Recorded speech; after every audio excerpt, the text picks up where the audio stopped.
starting an agency during COVID was probably the hardest thing because you had to Yep. staffing issue. You had to literally beg staff to cover shifts. There were times where I was at a certain location for a week, and Yeah. just to make sure that we were not just sending any random people to work with our individuals. So we during COVID it was really difficult, and it forced us to really do things right from the beginning.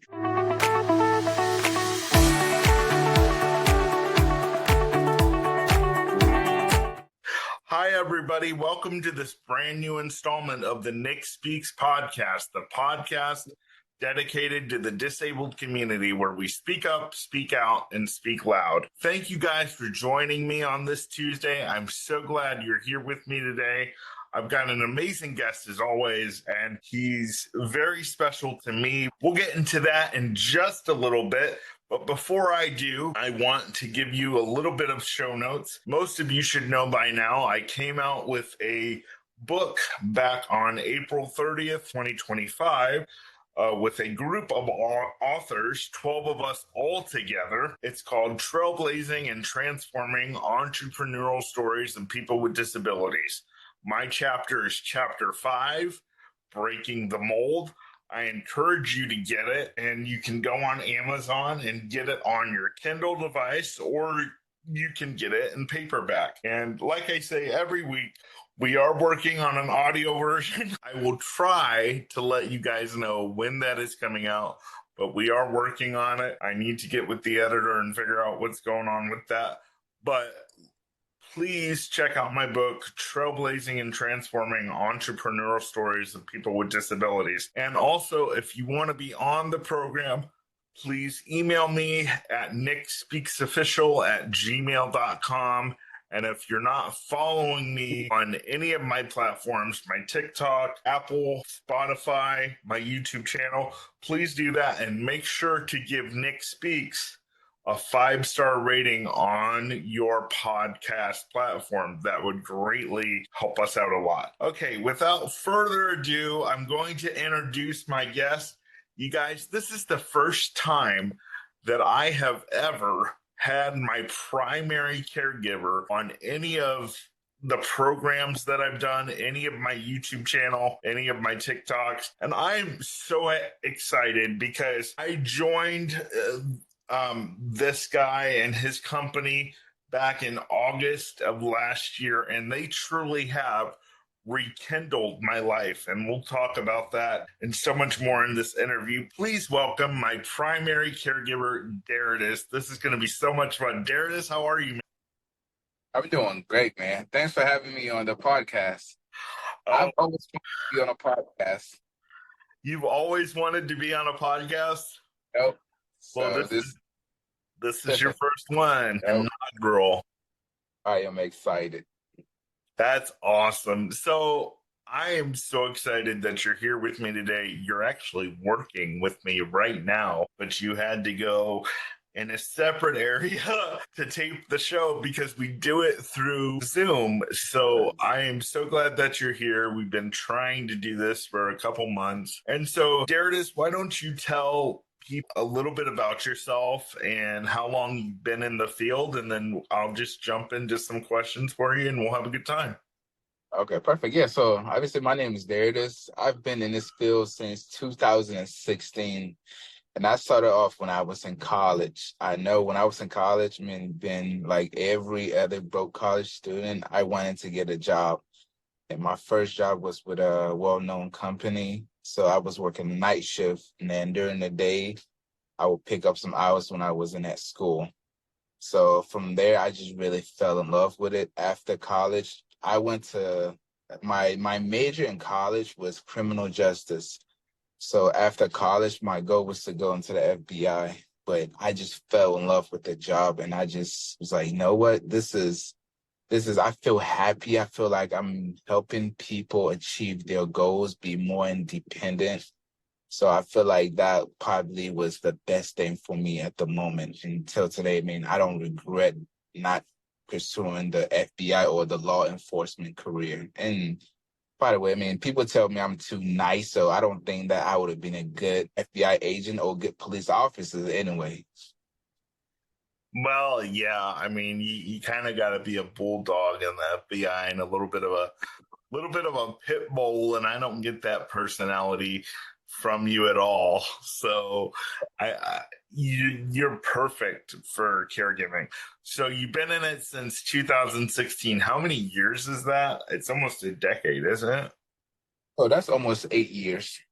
Okay. So So, you were with a well-known company, and then I think this is so fantastic about your company. Your company is called Rekindle Living, which is the company that I'm with. And if you guys listened at the top of the show, I said that you guys had rekindled my life, and that is the name of their company, Rekindle Living. And what I think is so fantastic is you guys opened the doors of Rekindle Living during the pandemic. Can you tell me about that process and what inspired that?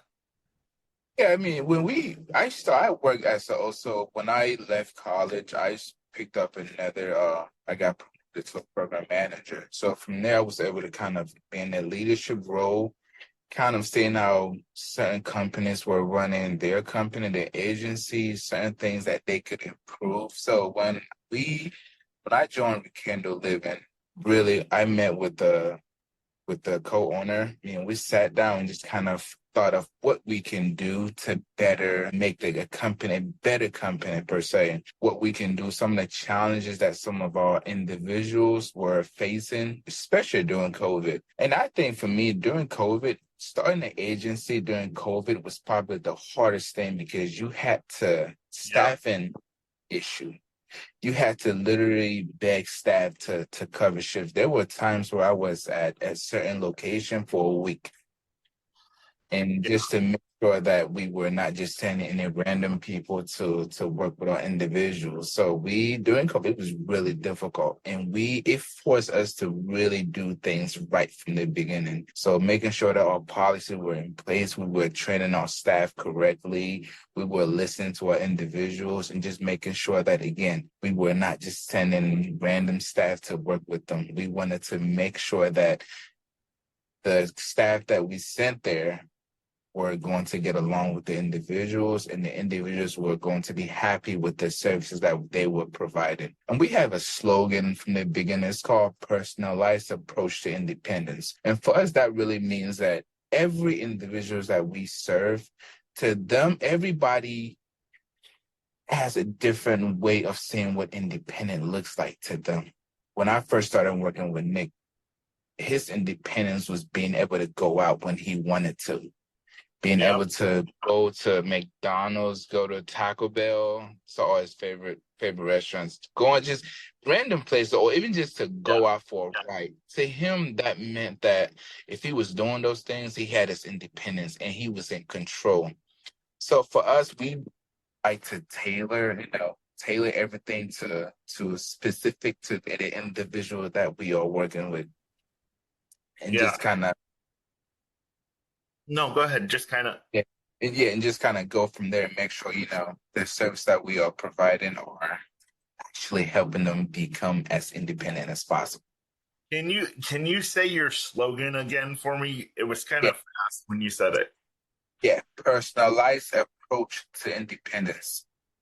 Personal life approach for independence. Yes. I love that. I love that. And really, I love your name. Whoever came up with your name is incredible. I love Rekindle Living because I came to you guys at a time where I really needed my life rekindled. I was not, you were here the first day. I was not taking a shower. I was not able to get out. The caregiver that I had, him and I were good friends, best of friends, but we came to a point where we decided together that we were better off friends instead of caregiver and client. And sometimes that happens. And when I tell you, you talk about the simple things. When I tell you my favorite thing to do every day is take a shower, that's just top tier for me. I mean, whether it's in the morning or late afternoon, because sometimes I'm a late sleeper depending on my schedule, which is another great thing too. You guys don't, and not that any of my other caregivers really did. I mean, when I was here in Columbus, we had COVID, so we really couldn't go anywhere. But you guys don't push that. You're just like, Nick, it's your schedule. Do whatever you want. Go wherever you want. Just let us know. We will make it work. You guys, Deritus is over my direct apartment. So he's over the staff that works with me here. And he has never told me, I said, he's never told me no. And I've brought up to him several ideas of things that I want to do. And one of the things that I appreciate about you is that you've never said no. You've always said, let's figure it out. And I love that trait about you is it's never no, it's let's figure it out. And so what are some of the things that you've seen in your 8 years that just have frustrated you, that you said, when it comes to Rekindle, when it comes to my clients that I work with, this is not happening? Yeah, oh yeah, that's a lot of things. I mean, one of the most important things is when we work with you, our goal is not to come and dictate your life. Our goal is not to come there and have you work around our schedule.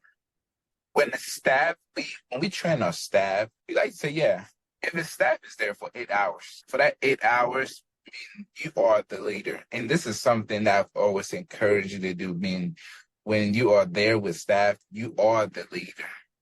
You just have the staff follow your lead. So it's a lot of things. I mean, there's a lot of things I've seen where, I mean, the staff goes to the home, previous company, they go to the home, then the individual have to kind of compromise certain things that they want to do, maybe because the staff are not willing to do it or they don't want to do it for whatever reason. So when we train our staff, we make sure those things, we get a schedule. We like to know what the individual like to do. We like to know what they don't like to do so that when we send staff there, they are really focused on the individual. They are going by the plan of the individual. Let's say, for example, there are times where I go to Nick's house, like, hey, what do you got planned today?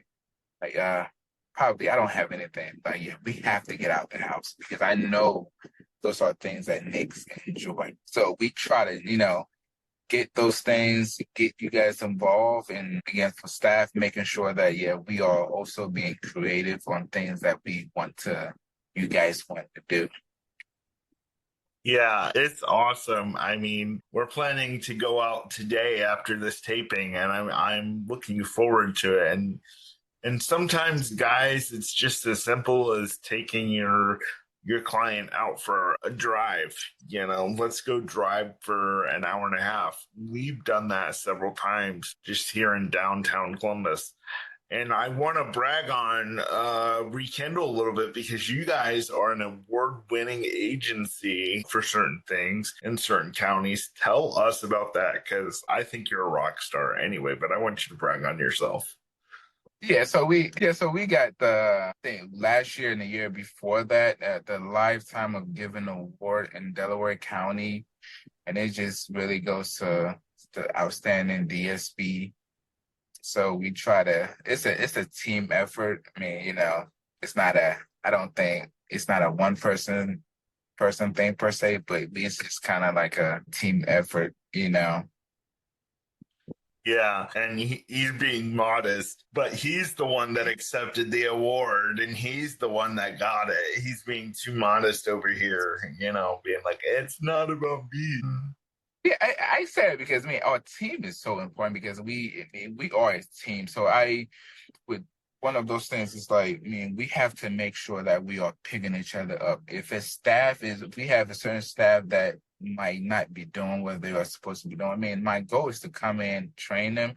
If they need additional training, train them because most of the time what I've noticed as a manager is that sometimes staff might not do the right thing or they might not do what they are supposed to do because of lack of training. So I'm always I've picked phone calls late at night for simple questions, and I always make myself available for our staff to make sure that, they can call me at any time. Nick literally takes that. Nick will call me at any time. That's for sure. And you know what the thing is? That's true. Now, I don't call him at any time for, like random stuff. I don't call him for stuff that I know we can talk about tomorrow. But Yeah. you know what's so interesting is that we've been together. It'll be a year in August, and I'll call him and he'll be like, "Nick, I know why you're calling. I'm on my way." And it's annoying at one area because it's like, damn, it's like I just pick up the phone. I know you know why, but just pick up the phone. I want to know that you know why. And then he knows me so well. In fact, we were in the car the other day going somewhere, and he was on the phone with somebody, and he was like, "Let me get off the phone. Nick's getting jealous." And I was like, "Shut up, bro!" Like, and then I was like, "No, I'm not. You're fired." And then I came back to him, and I was like, "You know what? You're right." I was a little bit jealous. I ain't gonna lie. I love my Darius time. So, anybody who tries to steal that away, I don't really take well to it. But no, he's a house manager, so he's got to do what he's got to do. But what is something that you wish, if you had the power, if they came to you, the powers that be, and said, "You know what, we want to implement a change and we want you to be a part of that." What is something that you would change in the system, or maybe just if you had a magic wand and could wave it, like what would you change? Because I know there's a lot.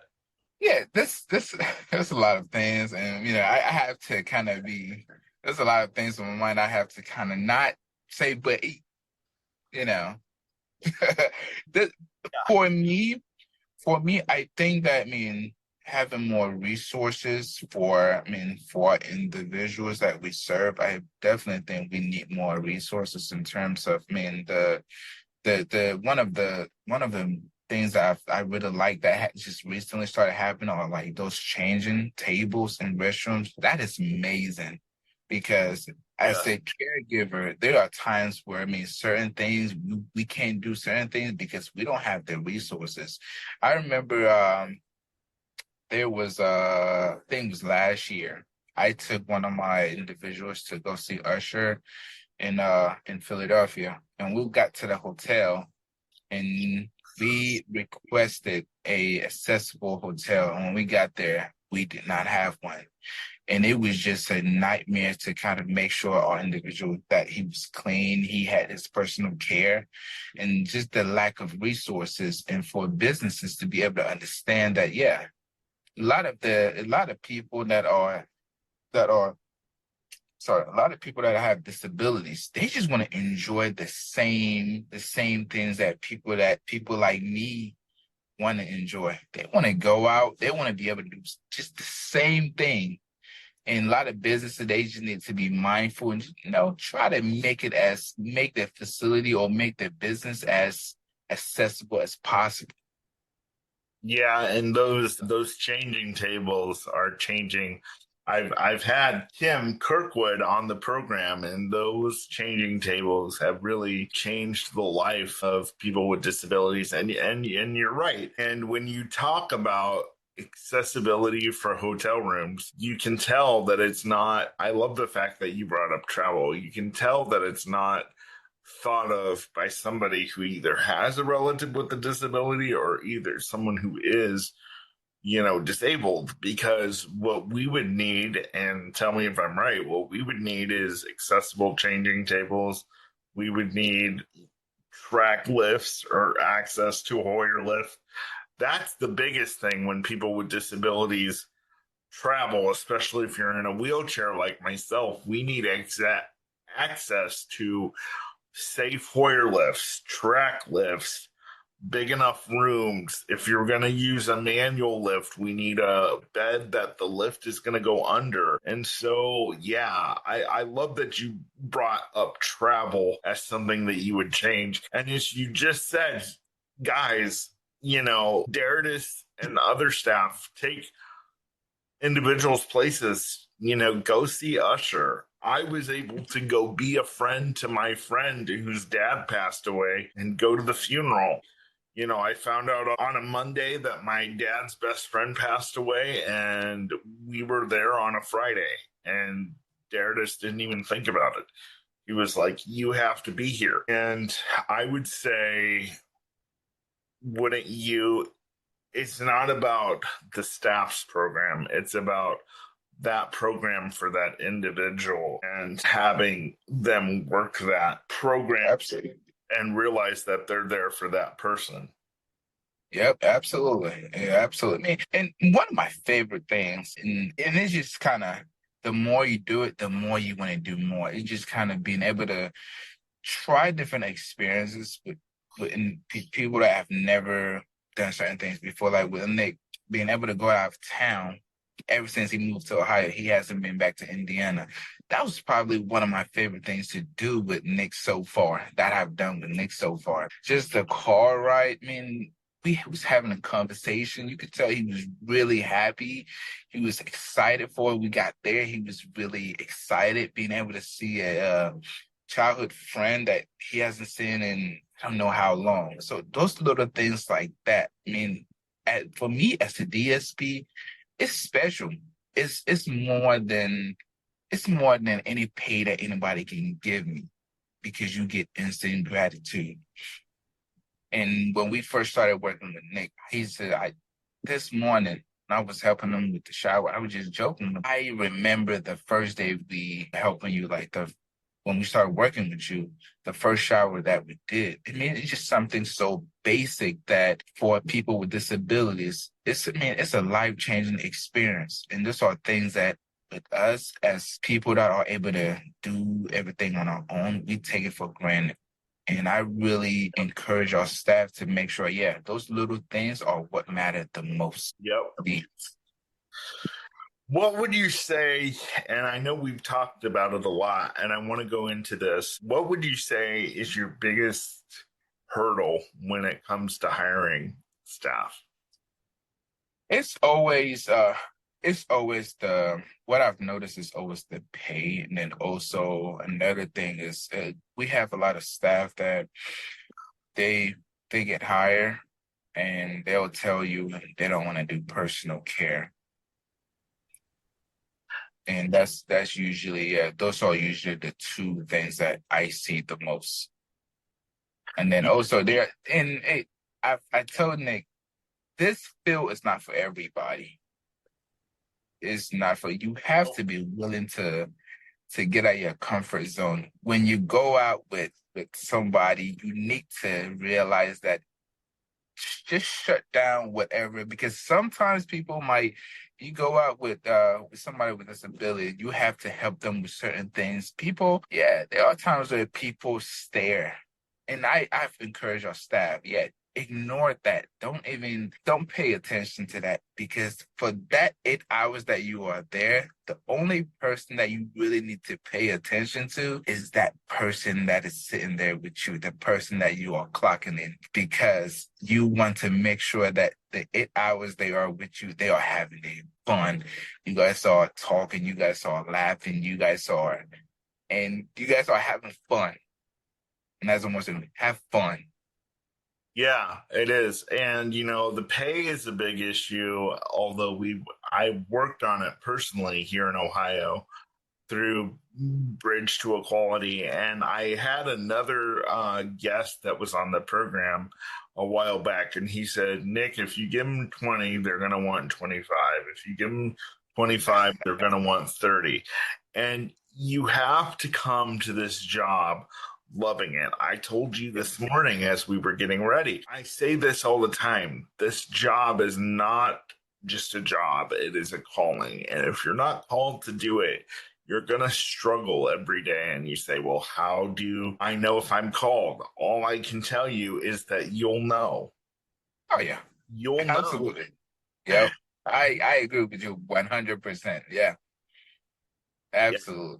You will know. I mean, I can try to give you some signs if you don't flinch, because If you don't flinch because somebody throws food at you or threatens to punch you, then you're called. Or if you don't flinch because you have to do personal care, you're called. And I want to go back to the second issue that you said, which was you get people who say they don't want to do personal care. And that really bothers me. And I'll tell you why. Because unless somebody is instantly killed, taken out of here, I personally believe that everybody is going to leave this world with some type of disability when at the end of their life or in the middle of their life or for the rest of their life, they're going to need some personal care. What if that person who is rejecting the personal care of another ends up needing personal care? And then what if they get rejected because the person that's supposed to take care of them needs personal care? Ew, I don't want to do that. Or you can't pay me enough money.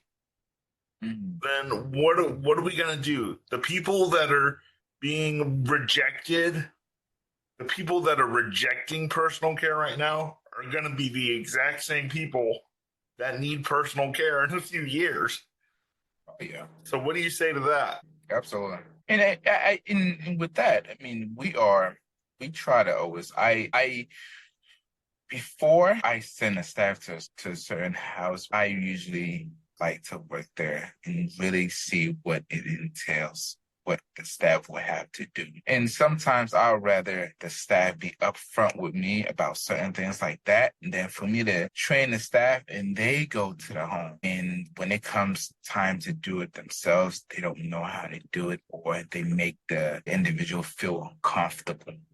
Because that is a lot of people in those situations, man, they don't want to be in it. Nobody wants a random person to be coming and doing personal care. If it was up to them, they would not want you there to do those things. They would be able to do it themselves if it was up to them. So it really, I try to make sure, again, if you are gonna do it 100%. If you are not gonna do it. So that's why when staff tell me, "Oh yeah, I don't want the personal care," like, "Yeah, that's fine. We don't have to. I'm not going to put you there. I don't have anything available that you don't have to do personal care, and that's fine with me."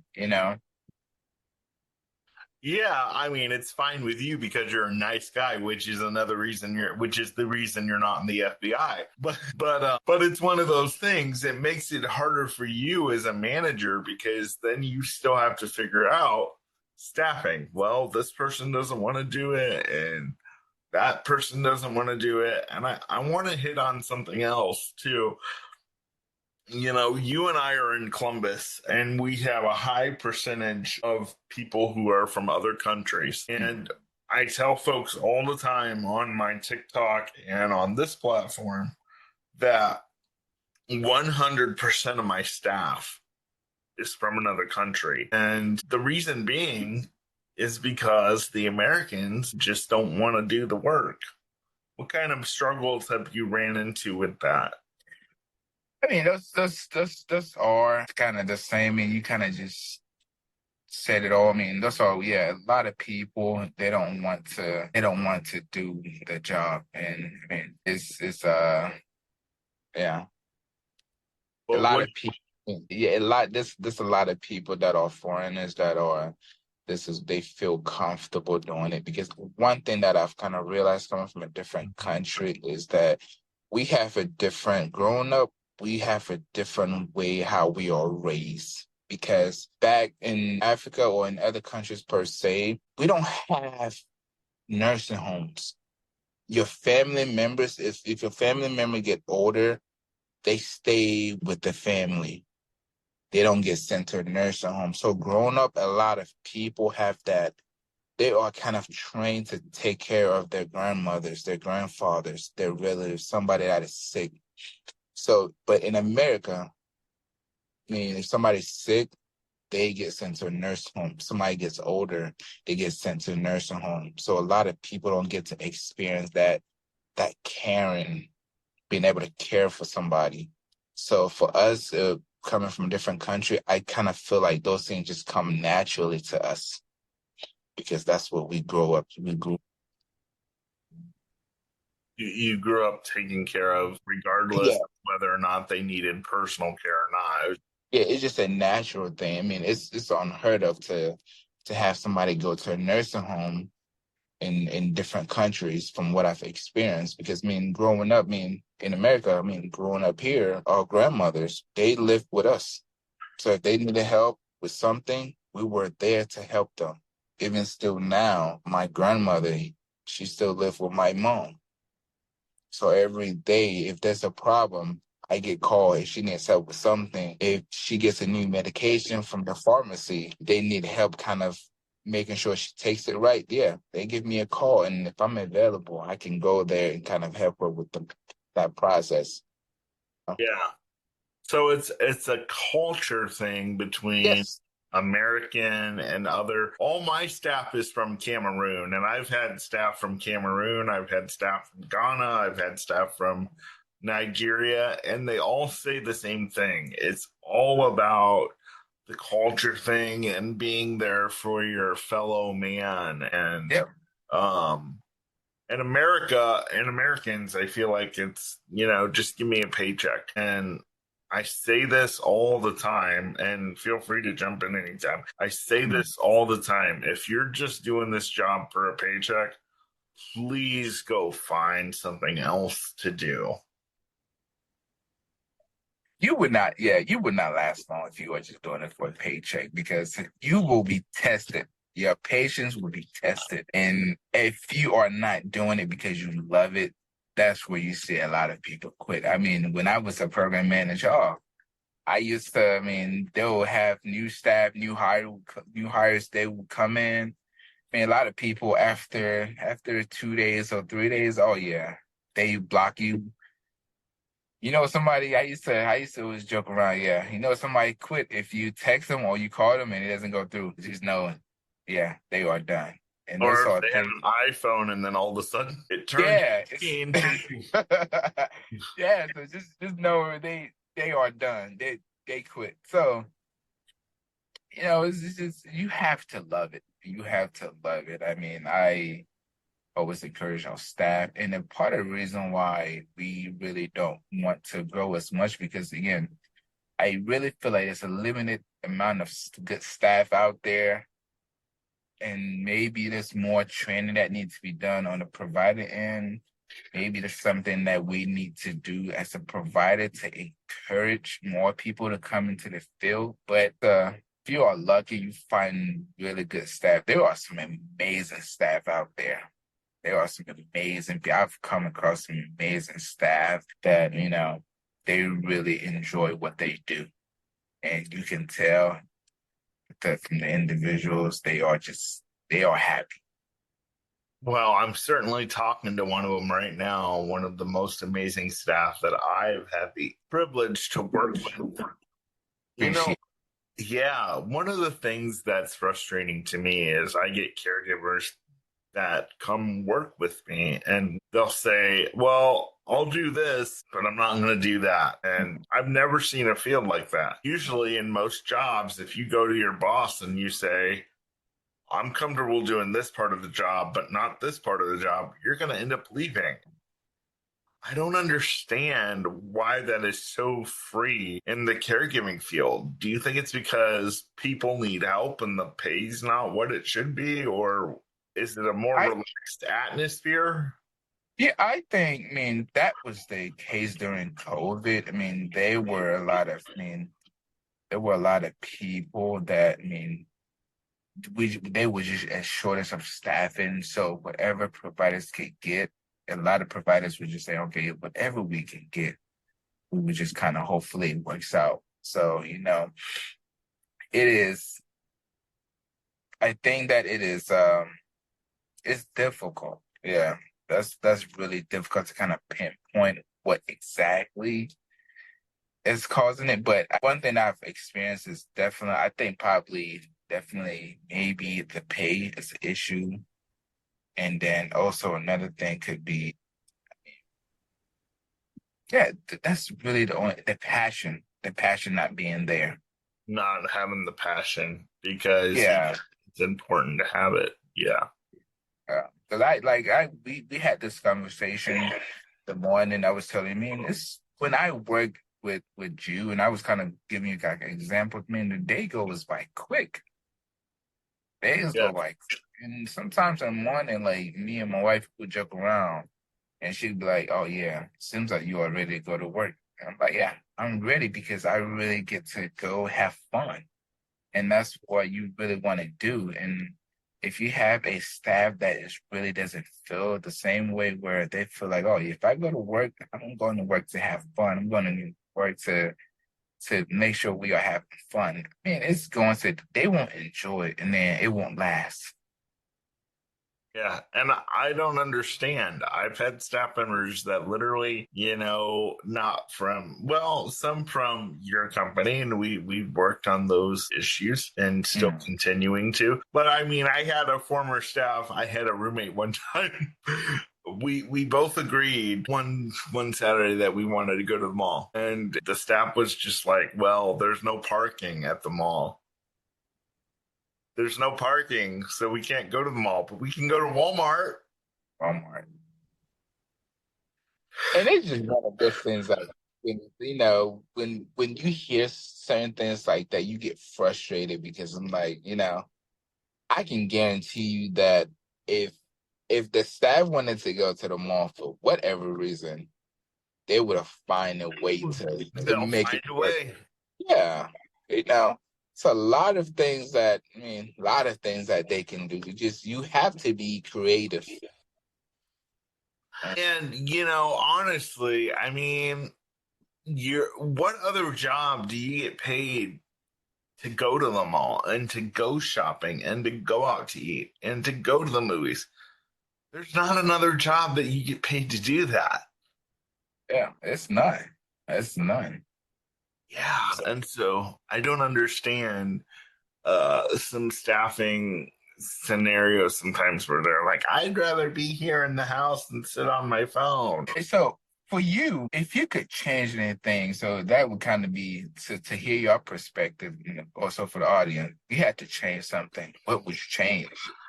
For me, if I ran a home healthcare agency, or if I could just Um, wave a magic wand and do it, it would be getting rid of the staff cell phones for that shift. And it's interesting because they're even doing that in schools this year. yeah. They're telling students you can't have your phone for the 8 hours that you're here. And they're even Mhm. telling teachers that. So why can't we figure out a way for caregiving agencies to do that? Well, I've got to check on my kids. I've got to check on my family. You don't think the teachers at that school have the same fears and complaints? And I'm sure they'll figure it out, but I guarantee you, I mean, there's not going to be a mass exodus, like if I can't use my phone, I'm not going to work. And so that would be something that I would change if I could, If every agency, okay, you want to use a phone, we'll give you a work phone. Use this for work purposes only. Not to sit on your phone and text for 3 hours and ignore your client while they're in the other room.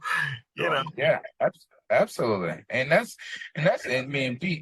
something that a lot of people, when we do we usually we hire a new staff. Those are things that we go over at our initial training.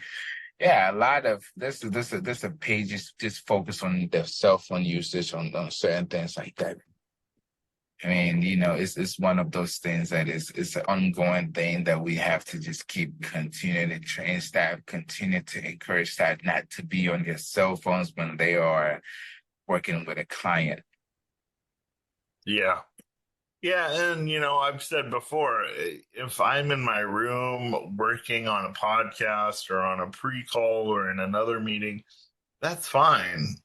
But I don't want staff to be on the phone in the middle of a brief change, which I've had in times past, and it's just so it's disrespectful, especially if you're on the phone with somebody during somebody else's personal care. I mean, it just brings the whole disrespect.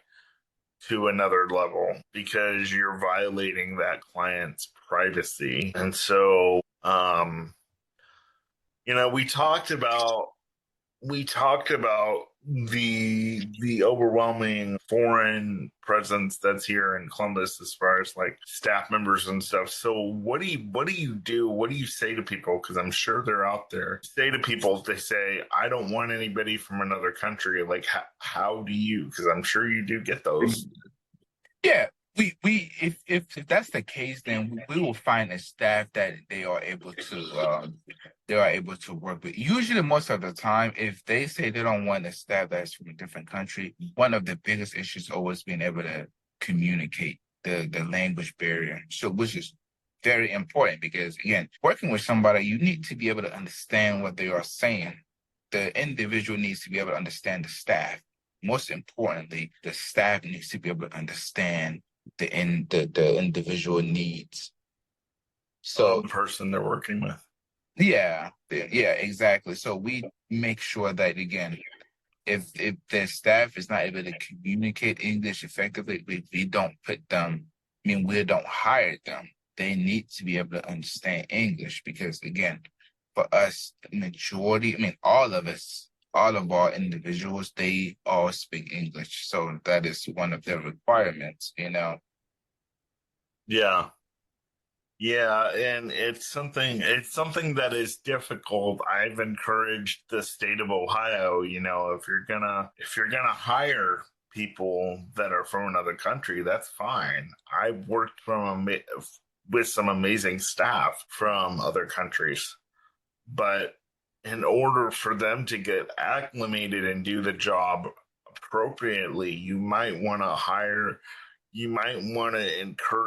start doing some culture training, like getting them around a lot of American food, training them what that is, training them how to make it. Dear God, you know. Which is that's a good idea. I mean, that's a really good idea. To be able to have some sort of curriculum in there that is just focused on those things, like then that'll be very helpful, especially for new hires that have never been in this field since their first time working as DSPs. Yeah. Uh, You've been in this field for 8 years. What do you see for yourself for the future? Do you see yourself going any higher? You're definitely not leaving me, I'll tell you yeah, that right now. I really love what I do. And but I really because it this allows me to be able to go into homework. Again, every site that I'm responsible for, at least once a week, I'm working in the home one-on-one with the individual. And this is one of the only positions that will allow me to do those things and not get too with, I mean, but not too overworked with the paperwork side of it. But no, this allows me to be able to just enough of the paperwork, but still a one-on-one, being able to work one-on-one with the individuals. So this is probably where I think I want to go because it's great. I love it. What do you say to people who say there's no way you could make a career out of this? What do you You can. You can. I mean, you can. It's easy. Yeah, it's easy. You just have to, I mean, you love it enough. I mean, you do certain things enough. I mean, you still, and a lot of people just feel, I know a lot of people in this field that they have more than one job. They work for different, I mean, I know certain people that they might even work for three different companies. So yeah, you can make it a career. Yeah. And trust me, I mean, the longer you're in it, the more difficult it becomes for you to get out of. Because you just develop certain relationships with certain people that you're like, you know what? I don't see myself going anywhere. Trust me, there are times where Nick can get on my nerves, but Okay, well that's the end of the show, everybody. so now we get to the good part. It's still, I mean, there are times where, yeah, he gets frustrated with me. And really for me, I have to really understand. And we have had several, I mean, a couple incidents where, I mean, Nick calls me like, this I don't like this. I'm frustrated with you on this. And I'm like, yeah. And sometimes I just listen like, yeah, okay, I get it. What can we do to make it better? What can we do to fix so this doesn't happen again? And we'll sit down, we'll come up with a solution, and we will be able to work it out. And like we were briefly, Kyle, we kind of went over the being available for phone calls. One of the most frustrating things that I had as a DSP was the lack of communication from either my supervisors at certain times. They didn't want you to call them at certain times. And for me, I make my phone lines are always open because I want to make sure that if anybody ever have a question, if a DSP have a question, if Nick has a question or any other individual that I'm working with, if they have a question, yeah, they know if they call me, I will pick up the phone and I will, if I don't have answers to it, like sometimes I don't have answers to it, I'll tell Nick, hey, this might be a question for the service coordinator, or this might be questions for maybe call DODD. They'll be able to answer those questions, you know. Yeah. And that's happened very rarely because you have made it your mission to make my life as comfortable and as great as possible. And if the rest of the caregivers out there that are listening today can do what Deritus has done for me and what he's doing for several other people, is making their life as comfortable as possible, and realize that, like Darius said earlier, keep your drama out the door. You know, your job is to have your client have the best day of their life. And if that's not your end goal at the end of every day, then you need to find something else. And I can't tell you guys how much working with my guest today has been such a blessing, because he's been such a blessing to me. And we'll take care of whatever you need. And we're in the midst of doing some staff adjusting right now. And he's been here working some extra hours, which I love, because he and I just get each other. And you know what? Don't be afraid to go on road trips with your clients. Deritus and I went on a road trip in March to my best friend's dad's funeral, and we found the best donuts in Lima, Ohio. Talk about those. We gotta gatekeep that place. Now he wants to gatekeep it. I think you're right. I think we should. We did. We found the best donuts in Lima, Ohio, and that's all I'm gonna say. I mean, little things like that. I went with one of my staffers to the peach cobbler factory. It was meh. But taking trips like that, taking me to see my family, it's not about going to see the people. A lot of times it's just the road trip. I have really enjoyed road trips with you. If you want to, and I tell our staff last time, if you want to really know the individual you are working with, if there are people that they like to talk, if they like to talk, take them for a ride. You wouldn't get to know them like you have never before. Take them for a ride. Maybe just turn off the music. If they like music, yeah, you guys can play music. But if they don't like music, just shut up the music. You guys just talk. You will learn a lot about them, and they will also learn a lot about you. Yeah. Well, one of Deritus's favorite things to listen to, which has become my favorite because he's been a crush on of mine forever. Jason Lee, Hollywood Unlocked, or Jason Unlocked. I don't know what it is, but Jason, you're my boy. I love you. Deritus will come in here and we'll do personal care. Or I'll be in the shower and he'll have it playing, and I'm just like, what's Jason talking about today? And I'll just be like, oh, Jason, my man. Because he's my man. Him and John Stamos. Anyway, but what are some final pieces of advice, Deritus, that you would give either someone new coming in or maybe someone that's done it for 10 years and they're a little burnt out?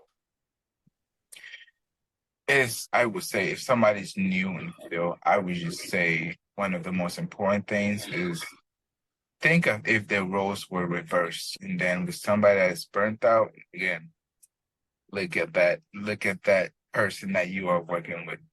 How do they feel when you get there? How do they look? Are they happy when you get there? And if you can answer those simple questions, I mean, it will tell you if you are doing the right thing or not. And again, Yeah. there are some people that they are not able to verbalize certain things, but I mean, you can tell when somebody's happy. Happiness is not a happiness is universal, so you'll be able to tell somebody's happy, even if they are nonverbals. You'll be able to tell. I used to have a guy that when he was happy, he would come pinch you. You guys would be doing something, he would pinch you. And it's just like those little things. At first, it's like you don't understand it, but again, when you start to work with somebody, and again, we have been taught that if somebody's nonverbal and they are having what we would consider behavior, we all have behaviors. I mean, some people, that's how they communicate, being able to do, certain things that for us is called behaviors. That's just a way of communicating, you know. Yep, just like Nick. I don't have no behavior. What are you talking about? Just give me some Taco Bell, okay? Or Yep, Nick is hungry. Nick is hungry. He's very moody when he's hungry. Again, that's all of us, but it's am I I'll get really? there. Yeah. I'll Wow. get I'll get there like, hey, what's up, Nick? It's like, hey, nothing much. And that's right. When he's in a good mood, or you get there, oh yeah, he's gonna whatever he was doing, he's gonna drop it, come give you a handshake or give you a hug, and like, yeah, Nick is in a good mood today. Um. Yeah, I don't do handshakes. I do hugs, which you know. I mean, to be honest with you guys, this guy right here, Deritus, he's no longer my caregiver after a year. He's my brother, and I ended up in the hospital within the first few weeks of us working together, and he was just spot on with everything that I needed. I had speaking engagements the first few weeks that we were together. Nick, I'll be there for you. We'll get you there, And we're planning on to do more of that. And he's just, is there such a thing as a perfect caregiver? No, they're going to have flaws. But I can say this, everything that Deritus and Rekindle have said they are going to do for me, they have done. I have transportation whenever I need it. Deritus comes and cooks for me. By the way, makes a mean lasagna. I mean, just incredible.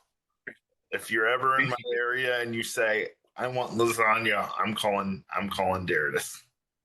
We need to come up with like some sort of cookbook. We do. But right now, your lasagna is the only thing I'm. No, that's not true. I've tried your baked beans. Baked beans were the bomb. Yes. And this is what it is. When you become a caregiver, if you're worth your salt, your clients that you're caring for become your family. And I know they say all the time, boundaries, boundaries, boundaries. Listen, the first time you take my clothes off and wipe my butt, we don't have any more boundaries. So, enjoy the journey. And are you going to get stressed out? Yes.